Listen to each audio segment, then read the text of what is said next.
Hey everyone, this is David Brown with the migration update for March 12th, 2022 from the Braddock Bay Hawk Watch.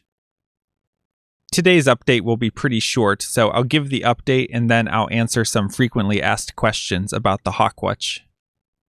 We got an inch or two of snow overnight, although it was hard to tell because the wind had blown the snow around so much.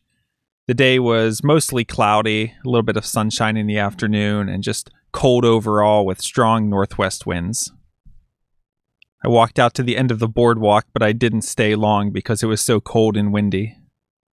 But while I was out there, I had a nice close look at some Tundra Swans on the water. And this northern Harrier was hunkered down in the marsh. 2 adult bald eagles were soaring around, enjoying the strong winds, and these are probably the adults from the local nest. I had a nice look at this male wood duck as it flew over. This light morph rough-legged hawk was hunting the marsh for much of the day, although today the winds were out of the northwest, so every time it would stop to hover and face into the wind, it was facing away from me, so it was difficult to get a photo at a good angle.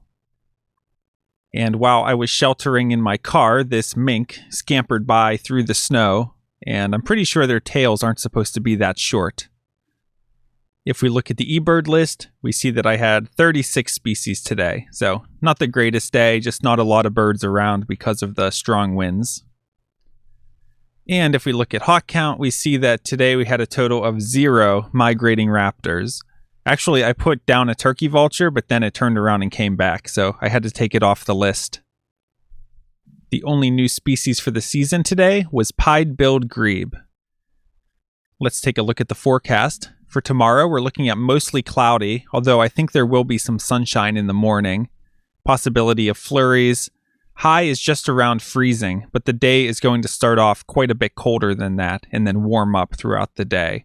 Winds west-southwest at 15 to 30 kilometers per hour. And if you look at the hourly, the winds are going to stay west-southwest or even southwest throughout the day. So these are pretty good winds for us. And especially if there's a little bit of sunshine in there, generate some thermals, I think tomorrow could actually be a pretty good day. It could be our first decent migration day. We really haven't got a big push of turkey vultures yet. And I think tomorrow, if I had to put money on it, I think tomorrow is going to be a decent day. Now, in the afternoon, if it clouds over too much, that could shut the flight down a little. But I think with a little bit of sunshine in the morning and those good winds, I think we'll have a good flight, even though the temperature really isn't going up that high in the scheme of things, only to right around freezing. For Monday, we're looking at partly cloudy, then cloudy, quite a bit warmer with a high around 10 Celsius. Winds west-southwest at 15 to 25 kilometers per hour. And actually, this forecast, the winds are getting a little stronger than what they had previously said, but they will probably still be too weak to prevent a lake breeze. So I think as the day warms up, I think we'll have a lake breeze that will kick in, switch the winds northeast, and drop the temperature down. So that should shut down any big migration that we might have. Now, if the winds end up being stronger than they're forecasting here, then we might have a decent day for migration. And for Tuesday, not looking too good. Mix of rain and snow showers. Winds out of the northeast, so wouldn't expect much to be happening on Tuesday. Okay, now I'm going to answer some questions that I've been asked recently. So the first question, how do you know which hawks are migrating? And the first thing we have to understand is what these birds are doing when they're migrating. And to put it very simply, they're migrating from south to north. But as they're going north, they hit Lake Ontario, and they don't want to cross the water, because there's no thermals over water, there's nowhere to land.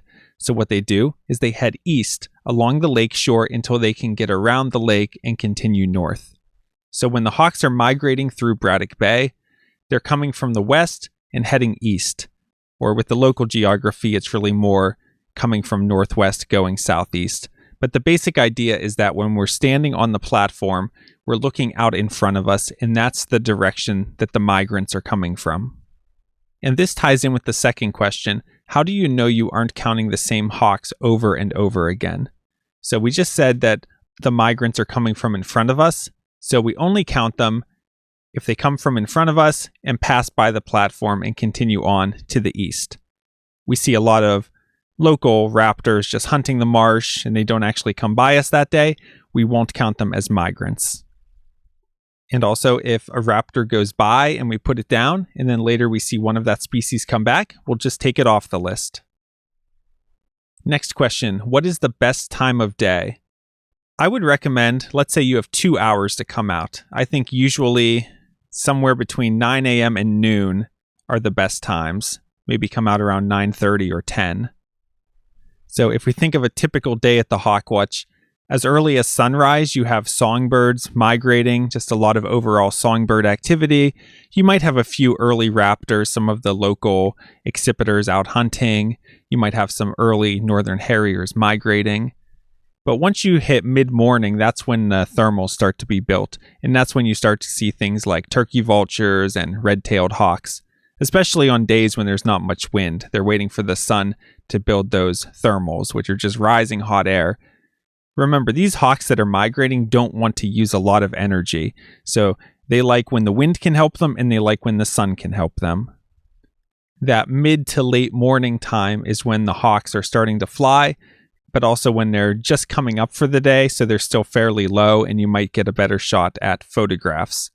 The problem you have with the afternoon, especially on days with strong thermals, is that everything's up super high when they're migrating. So we might still be counting them as migrants, and if you enjoy things just from a pure hawk watching perspective, you might enjoy that. But for photographers who are hoping to get good photos or good looks at the birds, then sometimes afternoons can be disappointing just because the birds are up so high.